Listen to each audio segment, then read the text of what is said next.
प्रत्येक मनुष्य को यह जानना जरूरी है कि मैं कौन हूँ, मैं संसार में क्यों आया हूँ, मेरे जीवन का उद्देश्य क्या है, दुख क्यों है, कौन है जो बार बार दुख दे रहा है,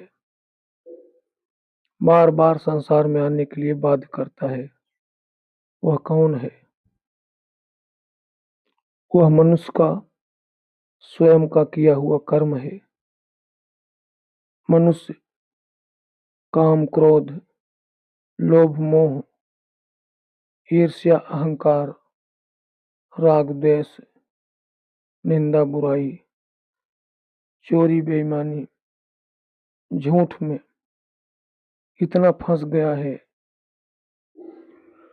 कि वह वास्तविक सुख को, अपने भीतर के आनंद को भूल गया है कि वास्तव में सुख कहाँ है।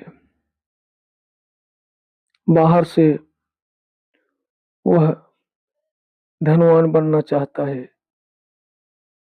लेकिन जो अंदर की गरीबी है वो वैसी की वैसी बनी है। जब वह साधना करता है तो धीरे धीरे उसके अवगुण समाप्त होने लगते हैं, उसके व्यवहार बदल जाते हैं और वह साधना करके भोग और मोक्ष दोनों प्राप्त कर लेता है। जैसे मनुष्य को समय समय पर भूख लगती है, वैसे मनुष्य के भीतर समय समय पर ध्यान उठता रहता है, लेकिन वो समझ नहीं पाता है।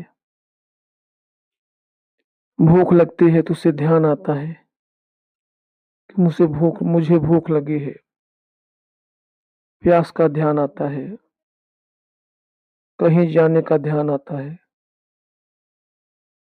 लेकिन स्वयं का ध्यान नहीं आता है कि मैं संसार में क्यों आया हूँ। जिस दिन उसे मालूम हो जाए,